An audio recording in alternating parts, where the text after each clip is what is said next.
Cheers. Here's our coffee time with us. And today's going to be about nutrition because this week's week 2 of our habit journey, and it's all about nutrition.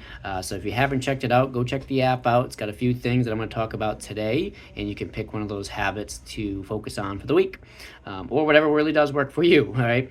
But before we get started, a quick shout out to Jen Canley. She's been in our team training in the afternoon for a little while now, and she's just always so positive when she comes in, very supportive, letting everyone know how much time is left if they can't see the clock, and always giving 110%.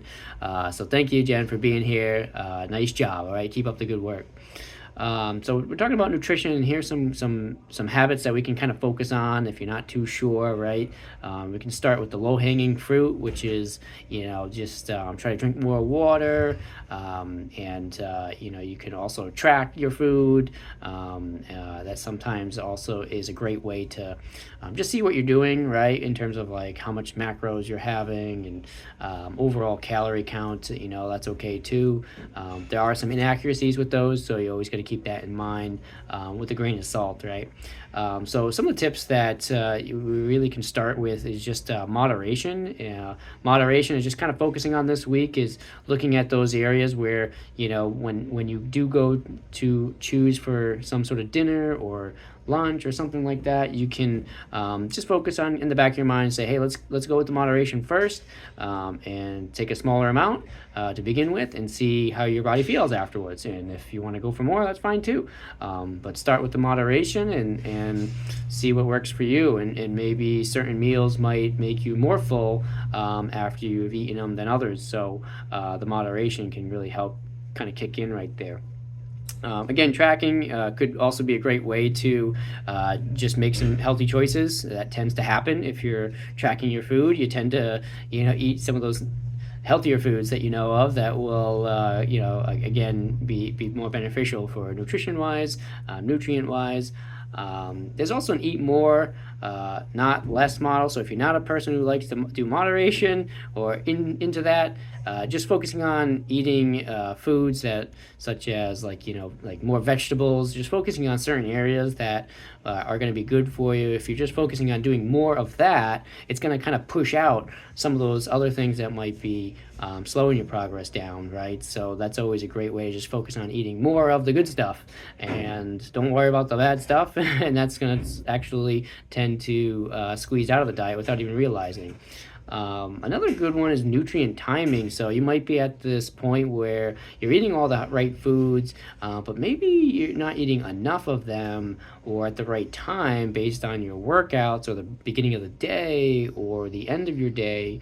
And that's where, it's a little different depending on man or woman because of how the hormones can really affect when you first wake up. And so I think there was a new study out talking about how like intermittent fasting is actually not the best idea for women in the beginning of the day because of the amount of cortisol that gets produced, and that can actually be detrimental.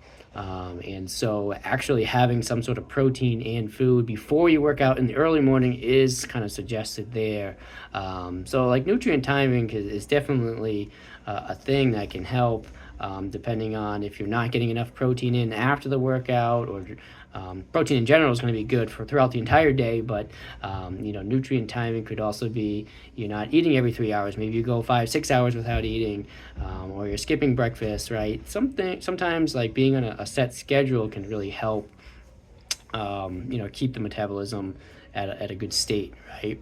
And then, there's also a newer method when it comes to habits, when it comes to eating or just in general trying to create a new habit, is if you tie them to certain activities, right? Where you might, you could still have whatever you want, but if you're, say, hey, maybe, you might have, certain foods if you're going to go for a walk, right? Or certain foods, right, when you have people over, right? And you kind of tie them to certain activities that are usually enjoyable, or it doesn't really matter what those activities can be, particularly not sitting on the couch and watching Netflix, right?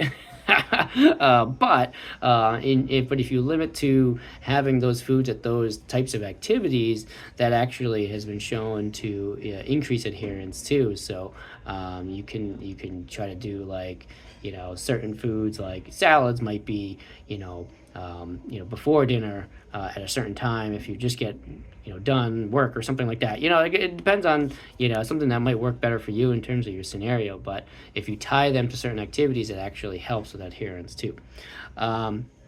Also, always check what worked in the past, right? What worked in the past and why. It may not necessarily work for you now. So keep that in mind, where this week could also be a way to just kind of pull back those habits that worked in the past, and you can try those for this week to kind of push forward and make some progress. So feel free to reach out. We have our on point sessions where you can meet with me, and we can chat a little bit more about nutrition, or other areas of fitness that you might want to try to elaborate more on. And then always reach out for more questions too. If you have those questions, let us know so we can do more of these coffee time chats. All right, good luck this week with our healthy habits journey, and take care. I hope to see you up there.